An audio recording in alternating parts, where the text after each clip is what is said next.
Second speaker tonight is Cathie Hurd.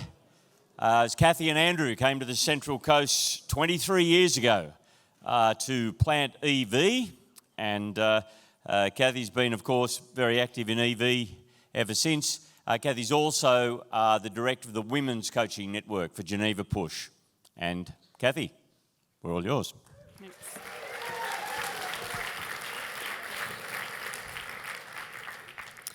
About 22 years ago, maybe 20 years ago, and for about 8 years, I used to run this night for women in our church. I ran it for women who I knew their last child was about to start school in about 6 or 8 months' time. And the point of the night was to encourage them to think about options for their life and what they might do. And my reasoning was, like 6 to 8 months before their last child's going to school, they're starting to think, I wonder what I want to do next year. And I'm thinking to myself, mostly people will just think, I'll go to work, because that's just what you do. And I wanted to sort of put another option in front of women and say, hey, if your finances allow it, how about instead of thinking of a career in the workplace, possibly thinking about a career, and I use that word kind of advisedly, in ministry, unpaid, treasures in heaven and all that kind of stuff. And I would draw on this night, I would draw this dartboard, and on the outer circle, I would talk about God's providential work that he does in our world, the work of keeping the world going. Rain, sun, growing things, upholding the universe. And that he also does through us, Christian and non-Christian, as we serve our communities. So bus drivers and teachers and doctors and nurses and all that kind of stuff, God is working through in order to bless and maintain life on earth. And for the Christian, we're meant to do that kind of work in the name of the Lord Jesus and for his glory, and doing it to serve him and not man. But then I would say there's this inner circle. There's this inner circle, which is the special work of God, that in Corinthians is talked about as the work of the Lord, and is picked up again in chapter 16. And this work, which is kind of the inner circle, is the work of the gospel, the work of saving people, and of establishing people deeply in Christ, the work actually of bringing the word to people. And this is the work that is close to God's heart. It's the work that he sent Jesus to die to save us and send us to do. He calls us to be a part of it. He calls us to give ourselves to it. And then I would say, the work that we're doing in church is this work. And there's heaps to do. And there's heaps of different ways to be part of this. And would you like to think about joining us and doing ministry in some capacity? An hour, 2 hours, half a day, 3 days, heaps of days. And let me show you some options of where you could get involved. And often through that sort of night, there'd be quite a positive response back. And as I look back to those years, there's actually a lot of women in leadership positions over the years and now who were influenced by that night or other conversations like that. But that was then, and this is now. And now, this is actually a topic that makes me really nervous.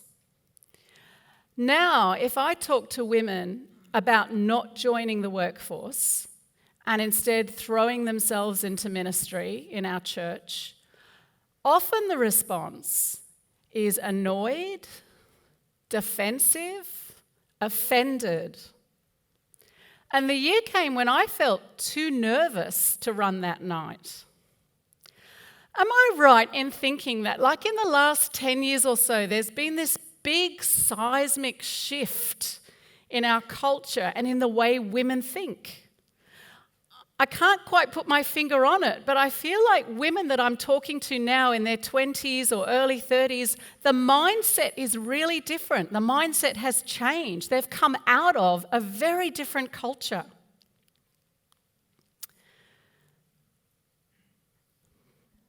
Andrew can do puppies, I can do grandchildren. 18 months ago, my daughter Rebecca had her first baby.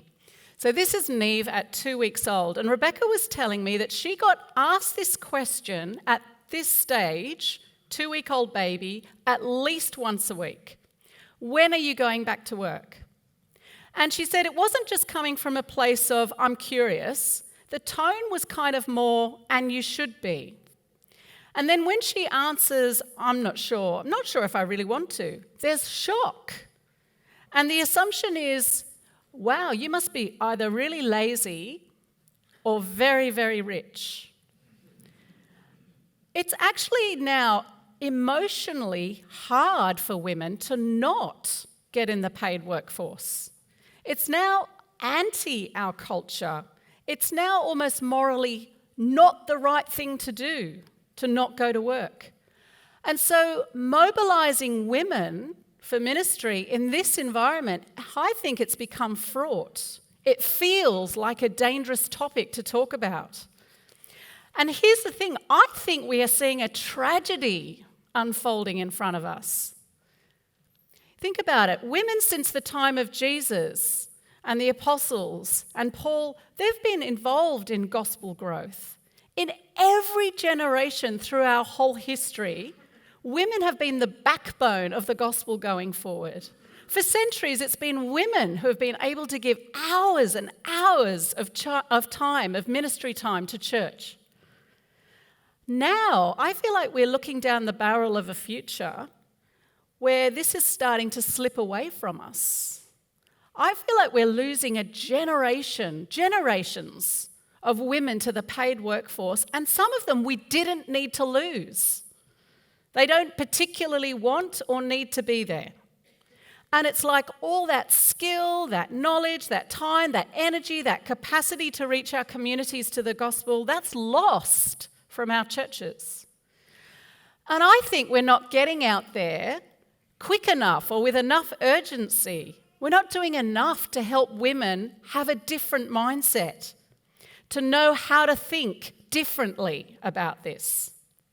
So women are coming to us with a fixed mindset about the value of being in the workplace. So we're going to have to work hard to help them think differently. But yeah, it's really, really tricky. I feel like I'm walking on eggshells when I raise it. I feel really nervous to say anything. And I feel like I went through this kind of mini crisis. I pulled back quite a few years ago from doing these kind of conversations. And then I got this kind of light bulb moment. I know, I'll go back to the Bible.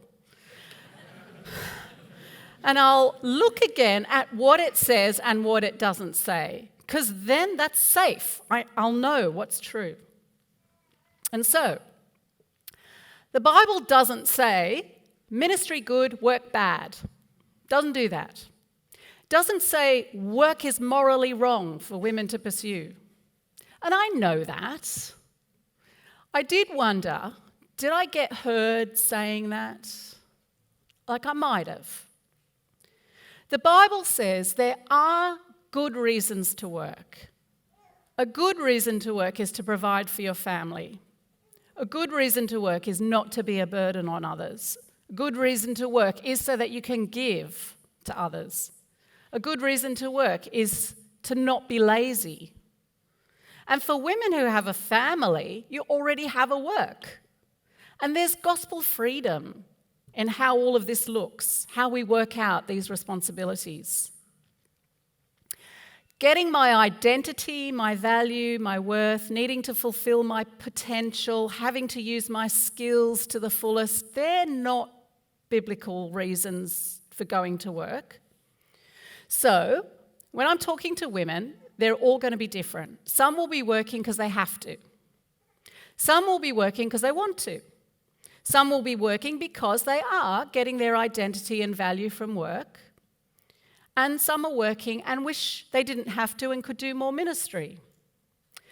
But to all those people, the command from 1 Corinthians 15 to give yourself fully to the work of the Lord gets dropped in the middle. What does it mean to give yourself fully? to be abounding, to be overflowing, be excessive, to spend yourself, to allow yourself to be spent, to be a people that know what it is to have God's grace poured into you, and so pour it out to others as you can, knowing that as you respond to God's grace in that way, you will produce solid and lasting effects.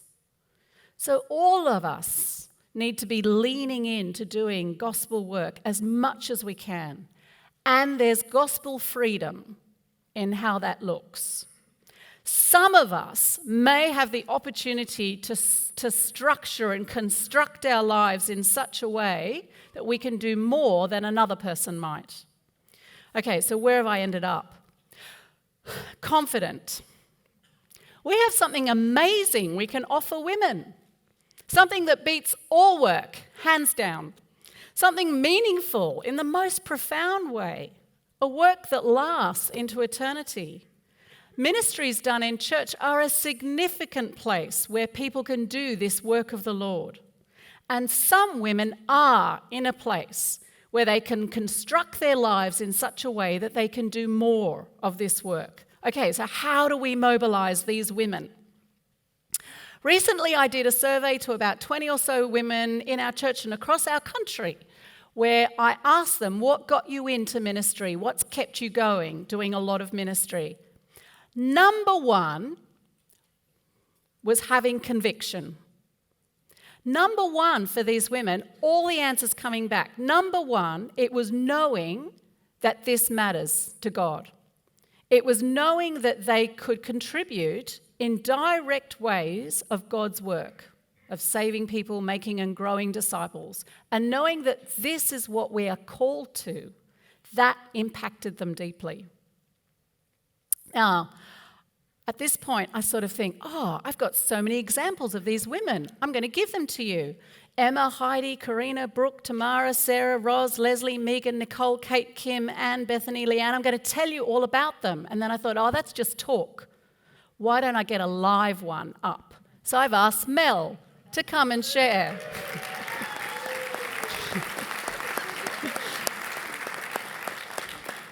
So Mel is a dear friend. We've known each other for 20 years.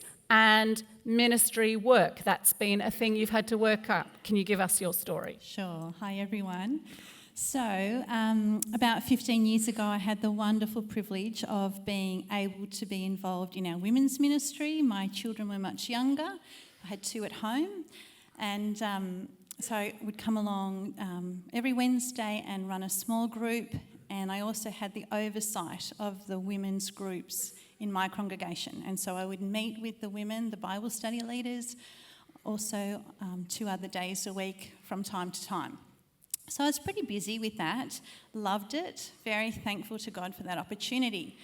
But I also felt my days were numbered. I knew I had to go back to work, and I was really hoping that somehow I would be able to juggle ministry and work. And then the job offer came. 5 half days a week, all mornings. And I just thought, I can't believe that. Couldn't it just be 2.5 full days, not 5 half days? And I had to let my boss know by 4 o'clock. So I was shocked. I prayed. I called a friend. I texted Cathie. I was hoping she'd say, "You cannot leave me." But she didn't. She said, "If you need to work, work. Do what you have to do." And so I did what I had to do. I said yes to the job, and I cried myself to sleep that night for the first time in many, many years, because it was such a grief to give up something that was such a treasure to me. And something that, as Cathie said, sowing into people's lives that lasts for eternity. There's nothing like it. But God in his goodness gave me other opportunities, and I was able to get involved in the life course at night, a 6-week course that ran every term. So I got involved in that. And as I was doing that and being involved in the Summerfest mission over summer holidays, I realised there's a gap.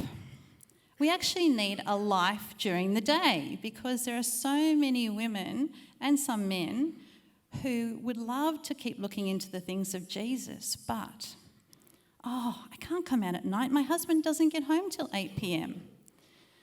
So I said to Cathie, along with some other women, we need to run a day life. She said, talk to Leslie Ramsey, talk to your mission pastor and see what you can do.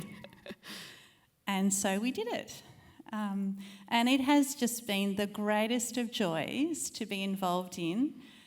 A small group of women and some men come along during the daytime, the 6-week course, and so many of them go on to do more to life. And I could just tell you story after story of great joy seeing God change and transform people. Thank you. Thank you, Mel.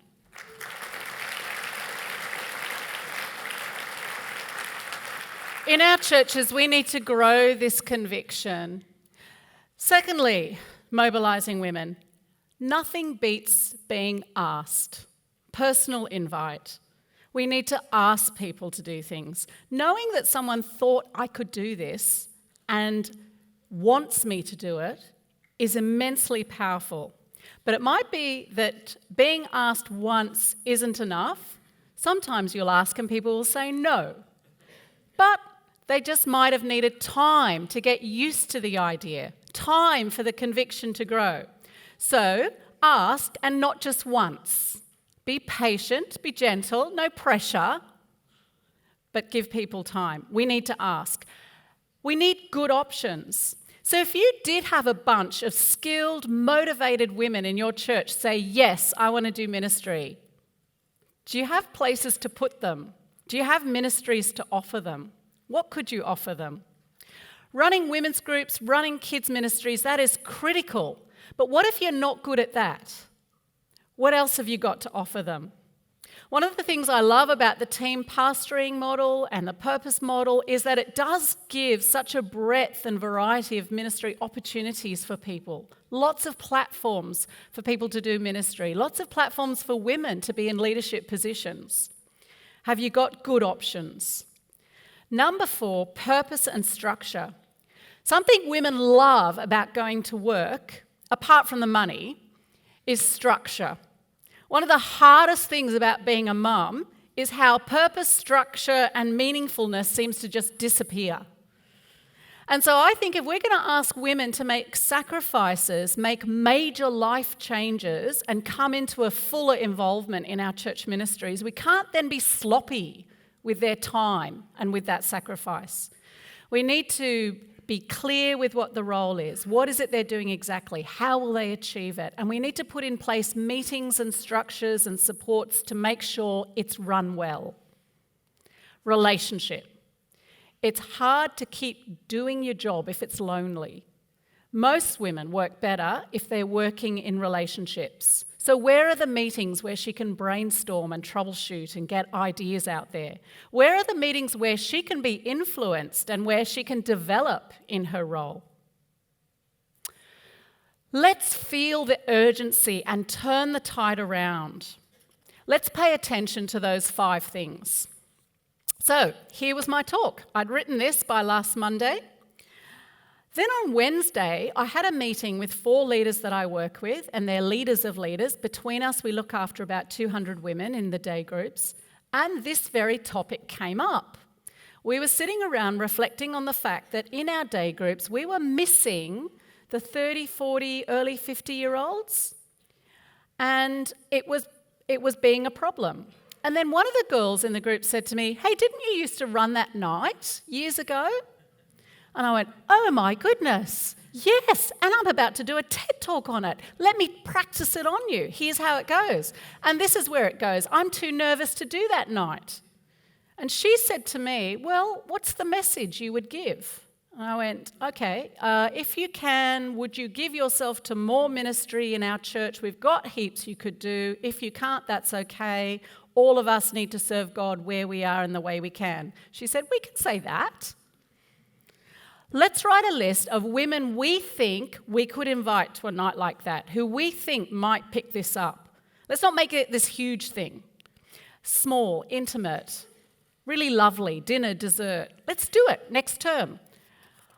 Let's have Bible discussion. It'll be fun. I'll send you a list of who I'm thinking of. So later that night, there was an email from Nicole. I was thinking there'd be 5 names. There were 20. So that's more than one night. But that's 20 people who might be willing to think about doing more ministry. So I am nervous, but I am feeling confident. And I've got other women working with me who think it's a good idea. And it is a good message. It's true, it's compelling.